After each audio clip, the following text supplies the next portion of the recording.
ಇಷ್ಟೊಂದು ಬಾರಿಸಿದ್ದಕ್ಕೆಲ್ಲ ಇದೊಂದು ಉಂಟಲ್ಲ.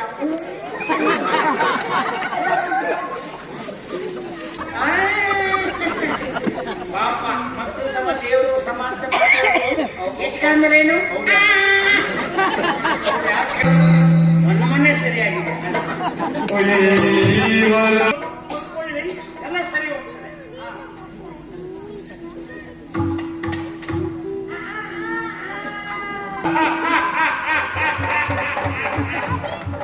ಮಳ್ಳರಿಗೆ ಮಳ್ಳ ಜಗಮಲ್ಲ ಇಡೀ ಪ್ರಪಂಚಕ್ಕೆ ಗೊತ್ತುಂಟು, ಬೇರೆ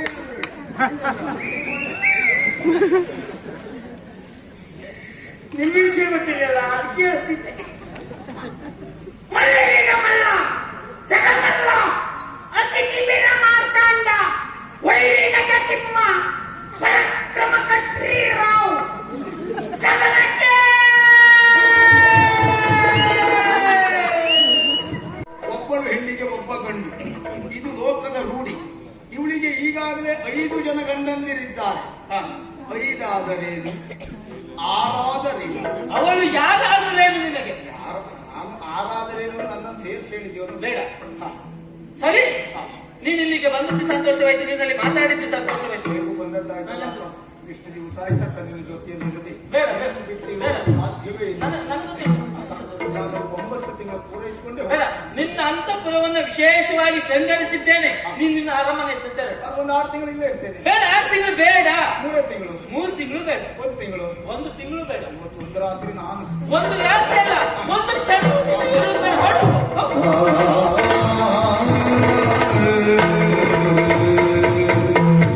ಯಾರಂತೆ? ಅವಳ ಹೆಸರೇನಂತೆ? ಎಲ್ಲಿಂದ ಬಂದದ್ದಂತೆ? ಅತೀತ ಪ್ರಸಂಗ. ಒಂದು ಬಿಟ್ಟ ಹುಡುಗಿ ಯಜಮಾನಿಕೆ ಮಾಡಲಿಕ್ಕೆ. ಅಲ್ಲ, ನಾ ಇಲ್ಲಿವರೆಗೆ ಮಾಡಿಕೊಂಡದ್ದೇ ಮುನೀರು, ನನ್ನ ಅಕ್ಕ ಅವಳ ವಿಷಯ ಹೇಳಿದ್ದಾದ್ರೆ ನನ್ನ ಮುಖ ಹೀಗಿರ್ತಿತ್ತೇನು ವಿಷಯ? ಸುಳ್ಳಲ್ಲ, ನೀನೇನಂತಿದ್ದಪ್ಪ? ಅಕ್ಕ ಸರಿಯಾಗಿ ಉತ್ತರಿಸಲಿಲ್ಲ. ಅವಳು ಯಾರು ಹೇಳಿ ಎನ್ನುವುದರ ಕುರಿತಾಗಿ ಸರಿಯಾಗಿ ಹೇಳಲಿಲ್ಲ. ಹೇಳಿಲ್ವಾ? ನಾನೊಂದು 4 ದಿವಸ ಇಲ್ಲೇ ಉಳಿದು ಹೋಗ್ತೇನೆ ಎನ್ನುವ ನನ್ನ ಮಾತಿಗೆ ನನ್ನ ಅಕ್ಕ ಏನು ಮಾಡಿದ್ದು ಗೊತ್ತಾ ವಿಷಯ?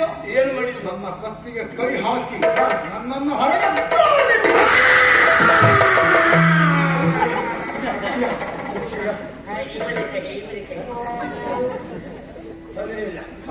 ಒಡೆಯ ಮತ್ಸ್ಯನಗರವನ್ನೇ ಕಿತ್ತು ಸಮುದ್ರದಲ್ಲಿ ಕದಡಿ ಬಿಡಬೇಕು ಅನ್ನಿಸ್ತಾ ಉಂಟು ನನಗೆ. ಯಾಕೆ ಗೊತ್ತಾ? ನಿಮ್ಮ ಅಕ್ಕ ಎನ್ನುವ ಗೌರವ ನಿಮಗಿರುವುದು ಸರಿ, ಆದ್ರೆ ಅವರು ದೊಡ್ಡದಾದ್ದು ಎಲ್ಲಿ ಅಂತ ಕಲ್ಪನೆ ಮಾಡ್ಕೋಬೇಕು. ಹೋಗಿ ದಿಗ್ವಿಜಯ ಮಾಡಿ ಪ್ರಾಣ ಕೊಡುವುದಕ್ಕೆ ಸಿದ್ಧರಾಗಿ ನೀವು ತಂದು ಗೆದ್ದುಕೊಂಡು ಬಂದು ಬೊಕ್ಕಸ ತಂದು ತಂದು ತಂದು ತುಂಬಿಸಿದ್ರಿ. ಹಣ ಹೌದಾ? ಕಪ್ಪಗಾಣಿಕೆ ತಂದು ನೀವು ಮಾಡಿದ್ದು ಉಪದ್ರ ಅಕ್ಕನಿಗಲ್ಲೇ ಮತ್ತೆ ಸುಮ್ಮನೆ ನೀವು ನೋಡಿ, ಬರೀ ಕುಟುಂಬ ವಾತ್ಸಲ್ಯ ಇಟ್ಕೋಬಾರ್ದು ಒಡೆಯ. ಮತ್ತೆ ಒಟ್ಟಿಗೆ ನಂಗೊಂದು ಸ್ವಲ್ಪ ಕೊಡ್ತೀವಿ, ಸಾಯುವವರೆಗೂ ಎಂತ ಸಂದರ್ಭದಲ್ಲೂ ನಿಮಗೆ ಹೆಸರಾಗಿ ಮೊದ್ಲೇ ನಾನು ನಿನಗೆ ಸ್ವಲ್ಪ ಕೊಟ್ಟದ್ದೇ ಹೌದು ಅಂತಾದ್ರೆ ಈ ವರ್ಷ ತಿರುಗಾಟಕ್ಕೆ ನೀನು ಬರ್ತಿದ್ದೀಯ.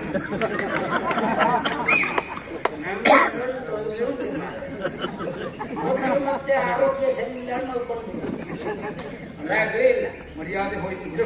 ಹಾಗೆ ಅಕ್ಕ ಇಷ್ಟು ಮಾಡಿದ್ರಿಂದ ಅಕ್ಕನನ್ನು ನಾನು ಬಿಡಬೇಕಾಗಿದೆ. ಯಾಕೆ ಗೊತ್ತಿಲ್ಲ, ತಾಯಿ ಅಂತ ಇದ್ದವಳಲ್ವೇ? ಎಂತ ಮಾಡಿದ್ರು ಅದು ಉಪದ್ರ. ಮರ್ಯಾದೆ ಹೋದ್ಮೇಲೆ ಇರ್ಬೇಕಾ ಇಲ್ಲಿ? ಒಂದು ಕ್ಷಣವೂ ನಾವು ನಿಲ್ಲ.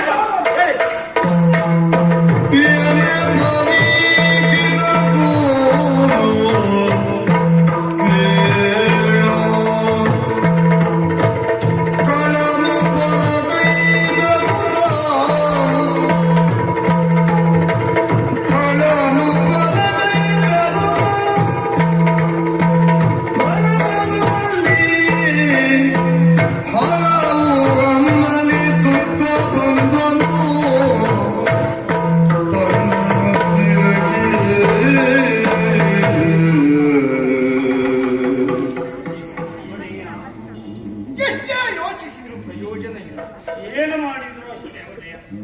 ಹೇಳು, ನಮ್ಮ ಮನೆಗೆ ಹೋಗಿ ಬಿಡೋಣ ವಿಷಯ. ನೀವು ಒಟ್ಟು ಈ ವರ್ಷ ಎಷ್ಟು ಕಡೆ ಮನೆ ಮಾಡಿ? ಯಾರು ಹೋಗುವ ಅಂದ್ರೆ ಎಲ್ಲೆಲ್ಲ ಮನೆ ಉಂಟು ನಂಗೆ ಗೊತ್ತಿಲ್ಲ. ಇದು ನಮ್ಮ ಮನೆಯ ನಮ್ಮ ಮನೆ ವಿಜಯ. ಹಾ ಮನಸ್ಸಿಗೆ ಸಮಾಧಾನ ಇದ್ರಲ್ವೇ ಮನೆ ನೆಮ್ಮದಿಯನ್ನು ಕೊಡುವುದು. ಹೌದು ಒಡೆಯ. ಮನಸ್ಸಿಗೆ ಬೆಂಕಿ ಬಿದ್ದಿರುವಾಗ ಯಾವ ಮನೆ ನೆಮ್ಮದಿಯ ತಾಣವಾಗುವುದಕ್ಕೆ ಸಾಧ್ಯ? ಮನೆಗೆ ಬೆಂಕಿ ಬಿದ್ರು ಹೊರಗೆ ಹೋಗಿ ನಿಲ್ಬಹುದು ಒಡೆಯ. ಮರದಡಿಯಲ್ಲಿ ಇರಬಹುದು. ಮನಸ್ಸಿಗೆ ಬೆಂಕಿ ಬಿದ್ರೆ ಎಲ್ಲಿ ಹೋಗುದು? ಹಾ ಏನೇ ಅದು ಮನೆಗೆ ಹೋಗಲೇಬೇಕು, ಮನೆಯಲ್ಲಿ ಇರಲೇಬೇಕು. ಇಲ್ಲಿದ್ದದ್ದೇ ಮನೆ ಇರಲೇಬೇಕಲ್ವೇನು? ಹೌದು.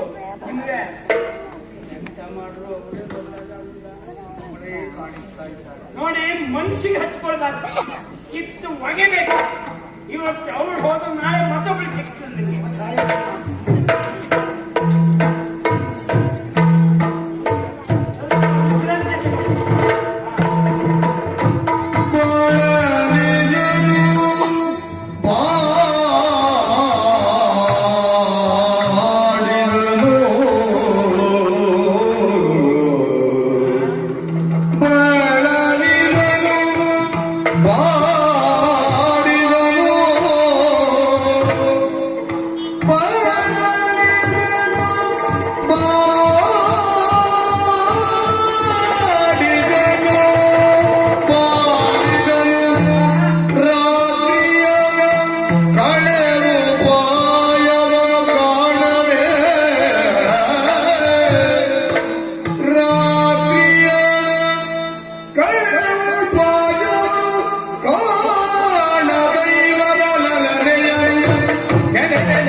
ಕಣ್ಣು ಮುಚ್ಚಿದ್ರು ಅವಳೆ, ಕಣ್ಣು ಬಿಟ್ಟರು ಅವಳೆ. ತಡಿ ಕೊಟ್ಟೆ. ಮತ್ತೆ ನಾನು ಎಲ್ಲಿಂದ ಸಾಯ್ಬೋಳು? ಈ ರಾತ್ರಿಯನ್ನ ಕಳೆಯುವುದಕ್ಕೆ ಸಾಧ್ಯವೇ ಆಗ್ತಾ ಇಲ್ಲ. ಯಾವ ಕಡೆ ನೋಡಿದ್ರೆ ಕೈರೆಂದ್ರೆ ರೂಪವೇ ಕಾಣಿಸ್ತಾ ಇದೆ. ಕಂಬದಲ್ಲಿ ಕಾಣುವುದೇ, ಗೋಡೆಯಲ್ಲಿ ಕಾಣುವುದು ಅದೇ. ಒಂದೊಂದ್ಸಾರಿ ನಿನ್ನನ್ನು ನೋಡಿದ್ರು ನನಗೆ ಅವಳನ್ನೇ ನೋಡಿ ಹಾಗಾಗ್ತಾ ಇದೆ. ಅದು ನಿಮ್ದು ಅತಿ ಆಯ್ತು. ಅಷ್ಟೆಲ್ಲ ಮನಸ್ಸಿಗೆ ಹಚ್ಕೊಳ್ಬಾರ್ದು ಒಡೆಯ. ಇನ್ನು ಬೆಳಗಾಗಲಿಲ್ಲವೇನೋ ವಿಜಯ? ಬೆಳಗ್ಗೆ ಆಗ್ಬೇಕು ಅಂದ್ರೆ ರಾತ್ರಿ ಕಳೆಯಬೇಕಲ್ಲ ಒಡೆಯ. ಈ ಸೂರ್ಯ ಬರಬೇಕು ಅಂತ ಹೇಳಿದ್ರೆ ಅವ ಹೊತ್ತಿಗೆ ಬರುವುದು ಬಿಟ್ಟರೆ ನಮಗ್ ಸುತ್ತಿದ್ದಾಗೆಲ್ಲ ಬರ್ತಾನ. ಇನ್ನು ಕೋಳಿ ಕೂಗುವ ಸಮಯ ಆಗಲಿಲ್ಲವೇನೋ? ಕೋಳಿ ಕೂಗ್ಲಿಕ್ಕೆ ಯಾರಿತ್ತಿದ್ರು? ಆಚೀಚೆ ಮನೆಯದೆಲ್ಲ ಕೋಳಿ ಮುಖದಿಂದ ಆಯ್ತು. ನಮ್ಮ ಹೊಟ್ಟೆ ಒಳಗೆ ಕೂಗ್ಬೇಕು ಬಿಟ್ಟರು ಕೋಳಿ ಇಲ್ಲ ಒಡೆಯ. ಈಗ ಮಣ್ಣೆ ಕೋಳಿ ರೋಗ ಬಂದದ್ದು ಗೊತ್ತಿಲ್ಲ ನಿಮ್ಗೆ. ಬನ್ನಿ ನಿಜ ಬಿಟ್ಟು ಬುದ್ಧಿ ಹಾಳಾಗ್ತದೆ. ಆದ್ರಿಂದ ಸ್ವಲ್ಪ ನೋಡ್ಕೊಳ್ಳಿ, ಎಲ್ಲ ಸರಿ ಹೋಗ್ತದೆ.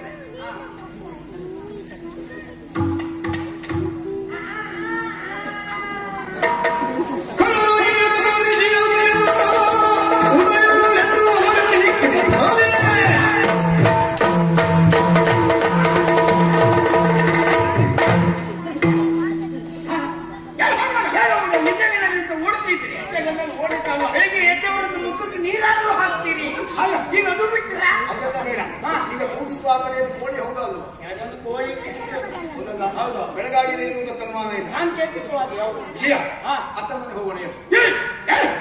ಒಡೆಯ ಒಂದೇ ಕಾಲಲ್ಲಿ ಹೀಗೆ ಕಾಶಿ ಯಾತ್ರೆಗೆ ಬೇಕಿದ್ರು ಹೋಗ್ತೆ. ನೀನು ಅಂತ ಹರಕೆಲ್ಲ ಬರಬೇಡ. ಸರಿದ್ದಲ್ಲೇ ಒಂದು ಕಾಲ ಅದೇ ಒಂದರಲ್ಲೇ ತಕೊಂಡು ಹೋಗ್ತೇನೆ. ಆದರೆ ನಿಮ್ಮ ಅಕ್ಕನ ಮನೆಗೆ ಬರುವುದಿಲ್ಲ. ನಿಮ್ಮ ಕುತ್ತಿಗೆ ಕೈ ಇಕ್ಕಿ ನೂಕಿ ಇವತ್ತು ಹೊರಟೋಗೋದು ಜೋರಾಗ್ಲಿಲ್ವಾ? ಅಂತವ್ರ ಮನೆಗೆ ಹೋಗೋ ಪ್ರಶ್ನೆ ಇಲ್ಲ. ಏನ್ ನನಗೆ ನೆನಪಿಲ್ಲ ಅಂತ ಮಾಡಿದೀಯಾ? ಅದೊಂದು ಮಾನಸಿಕ ಆಗಿದೆ ನನಗೆ. ಹಾಗೇನಿಲ್ಲ. ನಿನ್ನೆ ದಿವಸ ಅಕ್ಕ ಹೇಳಿದ್ದೇನು? ಏನು? ನನ್ನ ಕತ್ತಿಗೆ ಕೈ ಹಾಕಿ ಹೊರ ದೂಡಿದವಳು ಇವತ್ತಿಲ್ಲಿ ಇರಬೇಡ ಅಂತ ಹೇಳಿದ್ದಾಳೆ. ನಾಳೆ ಬರಬೇಡ ಅಂತ ಹೇಳಿದ್ದಾಳೆ. ಕುಟುಂಬದ ಸಂಭಾಷಣೆ ಭಯಂಕರ ವಿಚಿತ್ರ. ಬದುಕಲಿಕ್ಕೆ ಹಾಗಿದ್ದು ಹೋಗೋಣವೇ?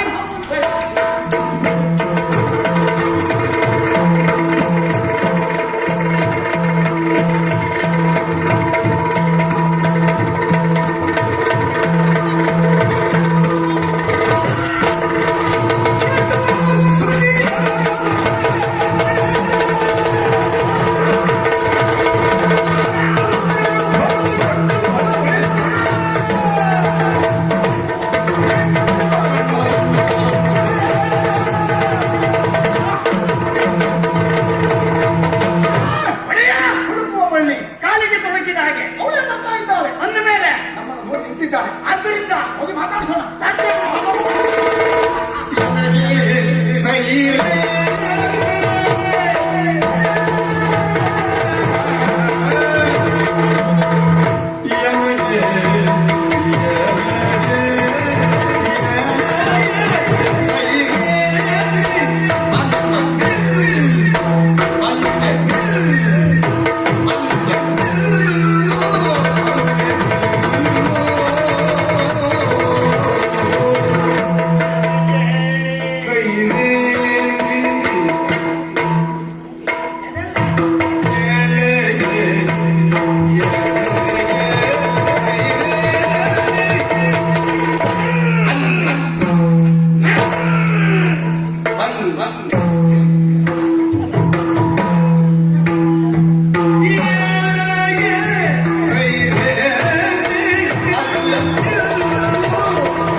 ಇವಳಿಗೆ ನಿಲ್ಲುವಾಗ ಆಪದಿಂದ ಏನ್ ಜನ ಬರ್ತಾ ಇದ್ದಾರೆ, ಅವರಿಗೂ ನಿಲ್ಲೋಂದೆ.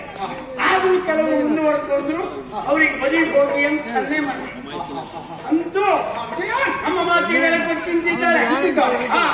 ಮಾತಾಡಿಸಬೇಕು. ಅದಕ್ಕೆ ಮಾತಾಡಿಸುವುದಲ್ಲ, ಮಹಾಮಲ್ಲ ಕೀಚಕ. ಹೌದೌದು, ದಾರಿ ಬದಿಯಲ್ಲಿ ಮಾತಾಡಿಸ್ತಾ ಇದ್ದಾನಂತ ಜನ ತಪ್ಪು ತಿಳಿಯುವುದು.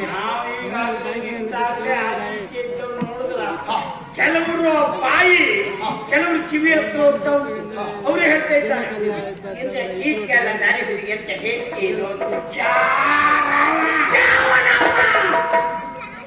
ಹೊಡೆಯ ಒಂದು ಪೂಂಕಾರ ಕೊಟ್ಟದ್ದೇ ಕೊಟ್ಟದ್ದು. ಪೂಂಕಾರ ನೀನು ಎಷ್ಟೊತ್ತಿಗೆ ಕೊಡ್ತಾ ಇರ್ತೀರ? ಒಬ್ಬರಿಲ್ಲ ಎದ್ಕೊಂಡು ಹೋಗ್ತೀವಿ. ಯಾವ ಇಲ್ಲ, ಇದೊಂದು ಹೇಳ್ಕೊಬೇಡ, ಬೇರೆ ಯಾವ್ದು ಸಾಕ್ಷಿ ಈಗ ನೀನೇ ಕೀಚಕನಾಗಿ ಮಾತಾಡಿಸ್ಬೇಕು.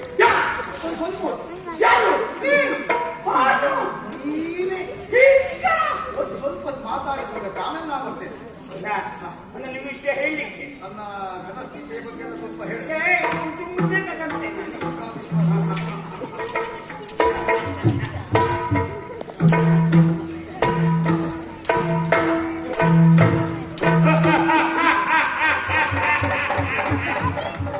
ಮಳ್ಳರಿಗೆ ಮಳ್ಳ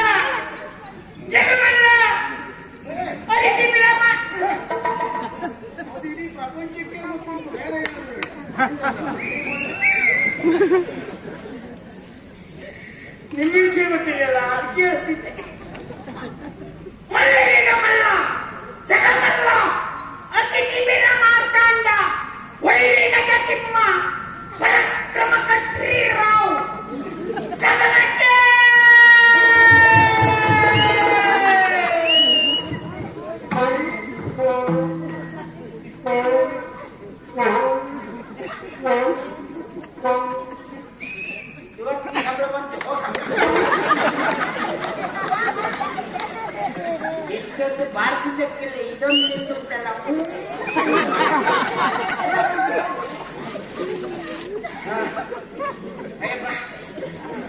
ಜೀವ ಎಂತ ಉಂಟು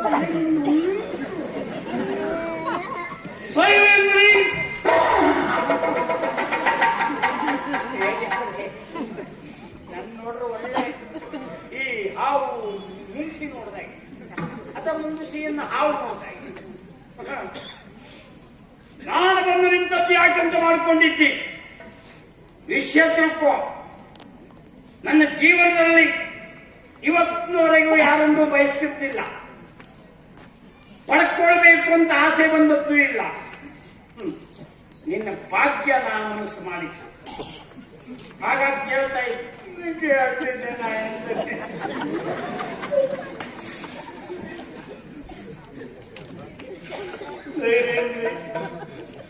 ಅವ್ರ ವಿಷಯ ನಿಮ್ಗೆ ಗೊತ್ತಿಲ್ಲ. ಜೀವಮಾನದಲ್ಲಿ ಇನ್ನೊಬ್ರಿಗೆ ಅವಕಾಶ ಕೊಟ್ಟವ ಅದು ನೀ ಮಾಡುದ ಜಾಗದಲ್ಲಿ ನಾಸ್ಬಿಟ್ಟದ್ದು ಯಾಕೆ? ಆ ಗುತ್ತುಗಾರಿಕೆಯೇ ಬೇರೆ, ಪರಂಪರಾಗತವಾಗಿ ಬಂದದ್ದು ಪ್ರಶ್ನೆ ಬೇರೆ. ಹೇಳುವ ಅವರು ಇವತ್ತು ಸ್ವಲ್ಪ ಹೊತ್ತಾದ್ರು ನೀ ಮಾಡೋದು ಇದು ನನ್ನ ಭಾಗ್ಯವೋ ಗ್ರಾಚಾರವೋ ಇಲ್ಲಿ ಜನ ನನ್ನನ್ನು ಕೀಚಗಾಂತ ಒಪ್ಪದೆ ಹೋದ್ರೆ ನಂಗೆ ಯಾವ ತಾಪತ್ರೆ ಇಲ್ಲ. ನೀವು ಒಬ್ಬಳು ಒಪ್ಪಿದ್ರೆ ಪ್ರಪಂಚ ಒಪ್ಪದಾಗಿ. ನಿನಗೆ ನನ್ನ ನೋಡ್ರಿ ಏನು ಅನ್ಸುವುದಿಲ್ಲ, ನಂಗೆ ಗೊತ್ತು. ಸತ್ಯ ವಿಷಯ. ನಂಗೂ ನಮ್ಮಲ್ಲಿ ಗದ್ದೆ ಆಚೀಚೆ ನೋಡ್ಕೊಂಡ್ರೆ ಸಾಕೆ ಬಿಟ್ಟು ನಾನು ನಿನ್ ನೋಡ್ಬೇಕಾದ ಅನಿವಾರ್ಯತೆ ನಂಗೇನೂ ಇಲ್ಲ. ಆದ್ರೆ ನನ್ನ ಮರ್ಯಾದೆ ಪ್ರಶ್ನೆ ಆಗ್ಲಿಲ್ಲ ಅಂದ್ರೆ ಜೀವಮಾನಕ್ಕೆ 1 ವರ್ಷವೂ ಇರ್ತದೆ ಅಂತ ವಿಶ್ವಾಸ ಇಲ್ಲ ನನಗೆ. ಹಾಗಾಗಿ ದೊಡ್ಡ ಮನಸ್ಸು ಮಾಡು, ನೀವು ಒಪ್ಪಿದ್ರೆ ಮುಗಿತು. ಮನಸ್ಸು ಮಾಡು ತಪ್ಪಯ್ಯ.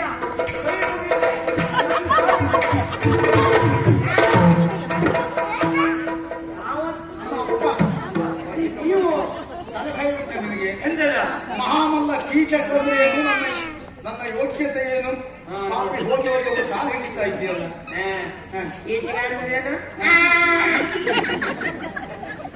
ಅದೆಲ್ಲ ಒಡೆಯ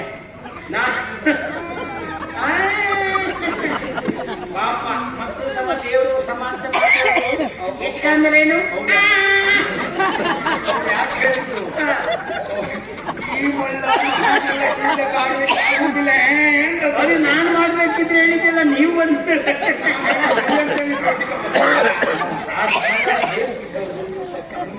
ಒಡೆಯ. ನಾನು ಪ್ರಯತ್ನ ಮಾಡ್ತೀನಿ, ನಾನಾಗಿ ಒಂದು ಕೀಚಕನಾದೆ ಎಂಥದ್ದು ಆಗುದಿಲ್ಲ ಅಂತ ನಂಗೆ ಗೊತ್ತಾಯ್ತಾ. ಅಲ್ಲಿಗೆ ಕೀಚಕನಾದ ಬಿಟ್ಟು ವಿಜಯನಾಗಿ ಕಾಲು ಹಿಡಿದತೆ ಬಿಟ್ರೆ ನೀವಾಗ ನಾ ಕಾಲು ಹಿಡಿದ್ನ ವಿಜಯ ಪ್ರಾಮಾಣಿಕ ಪ್ರಯತ್ನಕ್ಕೆ ನಾನು ಮೆಚ್ಚಿದ್ದೇನೆ. ಫಲ ಸಿಗಲಿಲ್ಲ. ಫಲ ನನಗೆ ಗೊತ್ತುಂಟು, ಬೇಡ ನಿಮಗೆ ಬೇಸರ ಆಗಬಾರ್ದು ಮಾಡ್ತಾ ಬಿಟ್ರೆ ನಾನು ಪ್ರಯತ್ನ ಮಾಡ್ತೇನೆ. ಅಯ್ಯೋ ನಿಮಗೆ ನೀವೇ ಗೋಡೆ ಮಣ್ಣೆ ಹೆಚ್ಚು ದೂರ ಹೋಗ್ಬೇಕು. ಬೇಕಂತ ಅದು ಕರೀತೇನೆ. ಒಂದು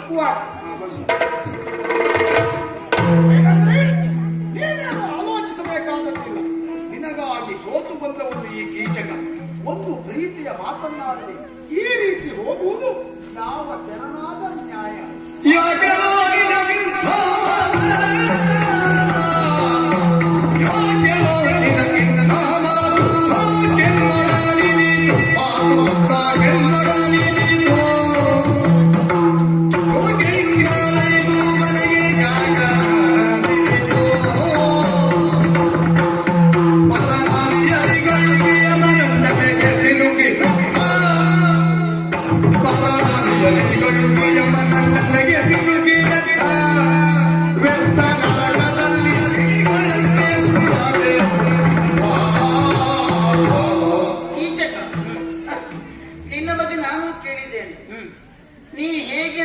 ಸಭೆಯಲ್ಲಿ ನಾನು ನೋಡಿದ್ದೇನೆ.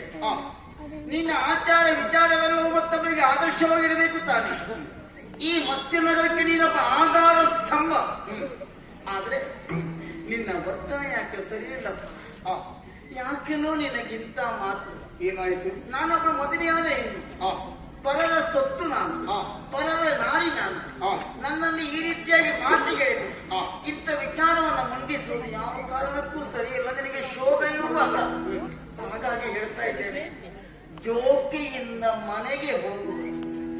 ಯಮದಂಡಲೆಯಲ್ಲಿ ಕ್ರಿಮಿಯಾಗಿ ಉರುಳಬೇಡ, ಮನೆ ಹೋಗು. ಮನೆ ಹೋಗು.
ನಿನಗಾಗಿ ಸೋತು ಬಂದವನು ಕೀಚಕ. ನನ್ನಲ್ಲೇ ನಿನಗೆ ಸ್ವಲ್ಪವೂ ಕರುಣೆ ಇಲ್ಲವೇನೆ? ನಿನ್ನ ಪ್ರೇಮವೆಂಬ ಬಲೆಯಲ್ಲಿ ಬಿದ್ದು ಒದ್ದಾಡುತ್ತಾ ಇದ್ದೇನೆ. ನಿನ್ನ ಅಂಗ ಸಾಂಗತ್ಯಕ್ಕಾಗಿ ಹಮ್ಮನಿಸುತ್ತಾ ಇದ್ದೇನೆ. ಸೈರಂದ್ರಿ, ಒಮ್ಮೆ ನಿನ್ನ ಆ ತನುವನ್ನು ನನಗೆ ಅರ್ಪಿಸು. ಸ್ವರ್ಗ ಸುಖವನ್ನು ಪಡೆಯೋಣ.